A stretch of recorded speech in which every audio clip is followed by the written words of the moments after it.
안녕하세요. 결혼 3년차의 30대 초반 여자입니다. 계획적인 건 아니었던 것 같은데요. 어쩌다 보니 시어머니를 모시고 살게 되었습니다. 남편이 막내이긴 하지만 집안의 유일한 남자라서요. 남편 위로 누나가 2명 있고 중풍 걸리신 홀어머니가 계십니다. 결혼할 때도 그 사실을 알고 있었고 모시고 사는 일은 절대 없을 거라고 남편이 말하기도 했습니다. 남편뿐만 아니라 신우들도 자기도 제 앞에서야 신우지. 자기들도 집에 가면 저와 똑같은 며느리라며 누구보다도 저를 이해해줄 수 있는 사람들이라고 하면서 아무리 엄마가 아파도 절대 저 혼자 모시게 하진 않을 거라는 말 믿고 결혼을 하게 되었어요. 정말 다시 생각해도 서럽고 눈물이 나네요. 어머님은 집에서 혼자 지내시고 신우들이 보내주는 돈과 남편이 보태는 돈 합쳐서 어머님 댁으로 전문 간병인을 불러 쓰고 있었습니다. 결혼 1년 차였던 신혼 때만 해도 저 역시 이 정도 시어머니가 자식들에게 많은 지원을 받고 있다는 걸 알고 있었기 때문에 제가 모시게 될 거라는 생각은 꿈조차 꾸지 못했습니다. 그런데 재작년 큰 신우가 자식들 조기 교육을 이유로 미국으로 이민을 떠나게 되었고 비슷한 시기에 코로나가 터지게 되면서 사업하던 둘째 신우네 가게가 서서히 안 좋아지다가 결국 망하게 되었습니다. 그렇게 저한테 걱정하지 말라고 제 편인양 행동했던 신우들이 그렇게 쉽게 말을 바꾸게 될 줄은 몰랐어요. 둘째 신우네가 망하게 되면서 간병인 쓸 돈을 보내주지 못하게 되자 큰 신우도 둘째가 안 내는데 내가 왜 내냐? 우리도 지금 미국에 이민 와서 자리 잡는데 힘이 든다. 알고 보니 한국으로 큰 돈 송금한 기록이 있으면 장기적으로 영주권을 받거나 할 때 좋지가 않다더라 하는 이유를 대면서 시어머니를 위한 지원을 끊게 되었습니다.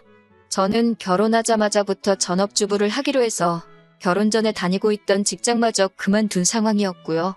남편 월급이 넉넉하긴 했지만 저희 대출금 갚으며 생활비를 제외하고 나면 남편 외벌이로 시어머니의 간병인까지 쓰기에는 택도 없이 모자란 돈이었어요. 남편이 저한테 당분간은 살림 안 해도 되니 시어머니 좀 봐줄 수 없겠냐 사정사정을 하더라고요. 누나들을 다시 설득해보겠다. 그때까지만 부탁한다고요. 그래서 제가 낮에는 시댁을 오며 가며 어머님 간병을 하게 되었습니다. 그렇게 한 달을 시어머니 수발 들면서 지내고 있었는데 신우들하고 이야기가 잘 안 되고 있는지 간병인을 새로 쓰는 건 정말 기약이 없겠더라고요. 시어머니 수발 들며 보면 마음 한구석이 안타깝더라고요. 항상 누워 계셔야만 하고 혼자 힘으로는 제대로 움직이지도 못하시고 맨날 TV만 보고 있는 모습이 참 안쓰러워서 힘들었지만 남편한테 투정 한번 부리지 않고 꿋꿋이 모셨습니다. 신우들에게서 받던 지원이 이제는 불가능하다는 생각이 들기 시작할 때쯤 시어머니 보면서 안쓰러운 마음이 들기 시작했습니다.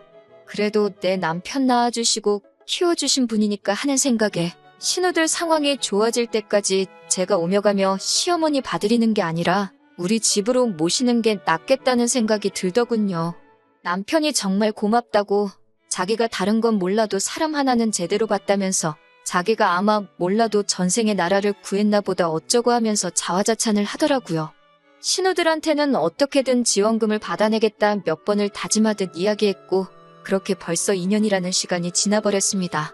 참 힘들었네요. 그래도 시어머니께서도 항상 저한테 미안하다고 하시기도 하고 하루는 또 고맙다고도 하시고 내가 잘하고 있는 게 맞다고 믿으며 꿋꿋하게 버티며 살아왔는데 이번에 남편한테 너무 크게 실망을 하게 되었습니다. 얼마 전 일인데 친정어머니께서 빌라 계단에서 발을 헛디디시는 바람에 발목에 큰 부상을 입게 되었어요. 아버지가 집에 계시긴 하지만 낮 시간에는 회사에 나가셔야 하고 저희 집은 남편처럼 형제가 많은 게 아니라 저 혼자 외동이라서 간병인 쓰는 건 엄두도 안 났습니다. 고민 끝에 우리 엄마 다리 괜찮아지실 때까지만 우리 집에서 잠시 모시고 살면 어떻겠냐고 물어보게 되었습니다. 당연히 그렇게 하자고 할 줄 알았던 남편이었는데 단 1초의 망설임도 없이 그렇게는 힘들 것 같다고 거절하는 남편의 말에 그간 남편과 저 둘이서 서로를 위해 최선을 다해 살고 있다고 믿어온 시간이 무색하게 큰 실망을 하게 되었습니다. 여자는 출가회인이라고 하면서 어딜 장모님을 모시고 살겠냐는 말을 하냐고 하더라고요. 그렇게 가부장적인 면이 있는지도 몰랐고 시어머니 모시면서 살림하는 저의 부탁을 그렇게 무자르듯 단칼에 베어버리는 모습은 상상도 해본 적이 없어요. 저도 화가 나서 내가 여태껏 당신 어머니 2년 동안 그 어떤 보상도 바라지 않고 마음으로 우러나와 모셨다. 당신 어머님 똥오줌 한 번이라도 받아본 적 있느냐고. 다리 다쳐 집에서 혼자 화장실도 제대로 못 가시는 친정어머니가 지금 당신 어머니랑 상황이 다를 게 뭐가 있냐고 따졌습니다. 시어머니처럼 몇 년을 모시고 살겠다는 것도 아니고 혼자서 생활이 가능해지실 때까지 잠시만 우리 집에서 함께 지내자고 하는 건데 당신 보고 수발 들라고 부탁하는 것도 아니고 내가 알아서 하겠다는데 생각도 안 해보고 그렇게 단칼에 거절할 수 있느냐고요? 처음에는 어떻게 사위와 장모가 한 지붕에서 살 수 있겠냐고 발악을 하던 남편도 제가 조목조목 따져 물으니 나름 몇 가지 이유를 설명하더라고요. 자기가 혼자 벌고 있는 돈으로 시어머니까지 모시고 살고 있으니 생활비가 더 든다. 그런데 장모님까지 오시면 우리는 미래를 위해 저금을 언제 하느냐고. 장인어른이 간병비하라고 우리에게 돈을 보태주실 것도 아니지 않느냐고 하더라고요. 그리고 장모님이 이 집에 들어오시면 자기 어머니는 얼마나 마음이 불편하겠냐고. 스스로 몸도 제대로 못 가누는 모습을 사돈댁에 보여드리고 싶지 않으실 거 아니냐고 하더군요. 거기에 한마디 더 보태면서 장모님도 제가 시어머니 똥오줌 받으며 수발하는 모습 보시면 마음이 어떨 것이며 자기 딸 이렇게 고생시키는 저를 얼마나 모자란 사위로 생각하시겠냐고. 장모님을 집으로 모셨다간 집안 싸움이 일어날 거라며 그런 어이없는 이유를 대며 저와는 그 어떤 타협도 하지 않을 것처럼 보였고 무조건 안 되는 건 안 되는 거라고 끝까지 제 부탁을 들어줄 생각이 없어 보였습니다.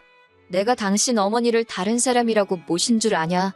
평생을 함께할 배우자인 남편의 어머니니 모신 것 아니겠냐고 따졌더니 누가 언제 모셔달라고 부탁이나 했냐고.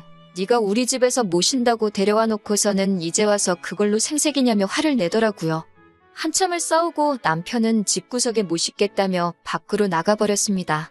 시어머니는 그 와중에 저와 남편의 대화를 다 듣고 계신 상황이었고요. 큰 소리가 들려서 안 들으려고 해도 들을 수밖에 없었다고 하시면서 저한테 미안하다고 사과를 하시더라고요. 시어머니가 남편을 설득해주겠다는 말 정도는 해주실 줄 알았는데 친정엄마 집에 모신다는 이야기에 대해서는 마치 못 들은 이야기 마냥 이런 방구 언급도 안 하셨어요. 참 남편이 말한 것처럼 제 팔자 제가 꼰 거나 마찬가지이긴 한 상황이지만 여태까지의 희생과 노력, 시간들이 무색하다는 생각이 들고 허망하더군요. 무슨 좋은 대답을 듣자고 말한 건 아니지만 제가 2년간 보상 하나 바라지 않고 해온 일들이 고작 이렇게 저에게 돌아온다니 여태까지의 시간에 회의감만 들 뿐이네요. 3년이라는 시간이 긴 시간은 아니지만 제가 이혼을 결심한다고 하더라도 혼자서 잘 헤쳐나갈 수 있을지 걱정도 되고 참 갑갑한 이 마음에 어디다 털어놓기라도 해보자는 마음에 사연 적어봤습니다. 제가 정말 이기적인 걸까요? 서러워서 괜히 창밖만 보게 되는 하루입니다. 후기를 전해드립니다. 여러분들의 댓글이 저한테 참 큰 힘이 되었네요. 남겨주신 댓글들 하나하나 꼼꼼히 다 읽었습니다. 저를 위로해주시고 격려해주신 모든 분들께 감사의 말씀을 전합니다. 그냥 답답한 마음에 적어본 사연인데 이렇게 많은 분들이 저를 위해 목소리를 내주실 줄은 상상도 못했어요. 덕분에 용기가 생겼습니다. 그날 이후로 남편은 저를 대하기가 어려웠던 건지 매일같이 어디서 술 마시고 새벽 다 돼서야 들어왔어요. 그러고선 아침 일찍 일어나 저한테는 말도 없이 씻으러 들어가고 잘 다녀오라는 제 인사까지 무시하고 혼자 도망치듯 집 밖으로 나갔고요. 그래도 미안한 마음은 있었는지 아예 저와의 대화를 피하려는 것처럼 보였습니다. 제가 남편에게 이 말을 전하기로 결심한 그날도 남편은 또 새벽이 다 돼서야 집으로 오려는 듯 퇴근 시간이 넘어도 들어오질 않더라고요. 그래서 편지 하나 남겨놓고 짐 챙겨서 친정으로 향했습니다. 편지에는 나는 우리 어머니 모셔야 하니 친정에 가보겠다고 그동안은 당신 어머니는 당신이 직접 모시라고 적어놨어요. 아픈 시어머니 두고 나오는 길이 마음이 편치만은 않았는데 저도 더 이상 참고 살 수 없기 때문에 뒤도 돌아보지 않고 친정으로 향했습니다. 의외였던 건 제가 남겨놓은 편지를 읽었을 남편에게서 그 어떤 연락도 오지 않았기 때문입니다. 친정어머니도 남편은 어쩌고 왔냐고 물으셨는데 자초지종을 설명하니 어머니는 많이 실망하신 눈치였지만 딱히 누구를 원망하지는 않으셨어요. 그렇게 짐 싸서 나오기를 2주가 지났을까? 저에게 연락이 온 건 남편이 아니라 둘째 신우였습니다. 둘 사이에 무슨 일이 있었는지는 모르겠지만 제발 그만 화 풀고 돌아오라는 연락이었어요. 이야기를 나눠보니 시어머니는 지금 둘째 신혼에 있는 것처럼 보였습니다. 남편이 제 편지를 읽고 저한테 사과하기에는 자존심이 상했는지 급한 대로 시어머니를 둘째 신우에게 부탁한 상황이었나 봐요. 저는 앞으로도 돌아갈 계획이 없다. 그리고 이건 저와 남편의 문제이니 신우에게 중간에 껴서 이래라 저래라 하지 말아달라고 한마디 했어요. 그렇게 신우와 연락이 닿은 지 이틀 만에 남편이 친정으로 찾아오더라고요. 찾아와 놓고 하는 말이 자기가 제 고집에 졌다고, 이제 두 손 두 발 다 들겠다고, 친정어머니와 한동안 같이 지내는 거, 이제 자기도 더 이상 뭐라 하지 않을 테니 돌아와 달라고 하더라고요. 이제 와서 잘못했다 말하기에 너무 늦은 거 아니냐고 웃기는 소리 하지 말라고 했어요. 곧 이혼소송도 준비할 테니 이제 당신 부모는 당신 손으로 직접 모시라고, 더 이상 아픈 남의 어머니 모시기 위해서 내 어머니를 등질 생각 없다고 한마디 했습니다. 시모 모시고 산 2년간 제가 무슨 불만이라도 말한 적 있냐고. 불만 한마디 말한 적 없는데 신우는 다른 사람도 아니고 자기 어머니를 2주 만에 포기하지 않았느냐. 그것만 봐도 나는 이제 할 만큼 한 것 같으니 이제 그만 여기서 갈라서자고 말했어요. 남편은 지지 않고 콧방귀를 끼면서 친정으로 제 발로 나간 주제에 무슨 이혼을 논하느냐 하더라고요. 말도 없이 시어머니 저버리고 친정으로 달아난 저에게 이혼의 책임이 있으니 자기도 맞소송을 하겠다고 자기한테 위자료 줄 준비나 하고 있으라고 하더군요. 시어머니는 저한테 위자료 받아서 그 돈으로 간병인 써서 모셔야겠다고 하면서요. 솔직히 그때 겁이 많이 나기는 했어요. 제가 제 발로 집을 나왔는데 이혼소송에서 불리하게 적용될 거라는 남편 말이 틀린 말이 아닌 것만 같아서. 그래도 이렇게 큰 결심을 했는데 재판 결과가 겁이 난다고 꼬리를 내리고 그 집구석으로 돌아가고 싶지는 않았습니다. 그런데 오히려 법원에서는 별거의 이유에 남편의 책임이 크다는 판결을 내려주더군요. 오랫동안 시어머니를 간병하고 애써온 저에 대한 배려가 없는 남편에게 파탄의 책임이 더 크다는 판결을 내려주었습니다. 남편이 제게 으름장처럼 해놓은 말과는 다르게 파탄 사유는 제가 아닌 남편에게 있다는 판결이었습니다. 말인즉슨 제가 위자료도 청구할 수 있었다는 거예요. 거기에 여태껏 시어머니 모시며 가사일 해온 부분도 인정을 받아 많지는 않지만 재산 분할까지 받게 되었어요. 현재는 이혼이 완료된 상태고요.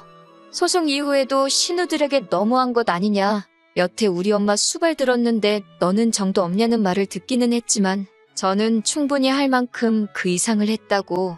오히려 자식된 도리로 자신들을 낳아준 부모를 먼저 저버린 게 누군데 누가 누구한테 큰 소리냐며 따지니 신우들도 아무 말도 못하더군요. 이러나 저러나 시어머니는 저 때문에 몸도 불편하신데 마음의 상처를 받으셨겠지요. 하지만 남편이 저에게 자식된 도리를 강요한 만큼 남편도 저를 위해 자식된 도리를 해줬다면 일어나지도 않았을 일이라 생각하기에 그 부분에서 제가 양심의 가책을 느낄 이유도 없다고 생각합니다. 남편은 자기가 뿌린 씨앗을 거두게 된 거고 저는 거기에 일말의 책임조차 질 이유가 없다는 거예요. 댓글 남겨주신 분들이 저에게 용기를 보태주지 않으셨다면 저 혼자서는 절대 해내지 못할 일이었던 것 같습니다. 3년이란 헛된 시간을 남의 부모에게 효도한 만큼 제 남은 인생은 저희 부모님을 위해 효도하며 살아가려고 합니다. 다시 한번 여러분들께 감사드립니다. 다음에는 이런 사연 적는 일 없는 게 더 좋은 거겠지요?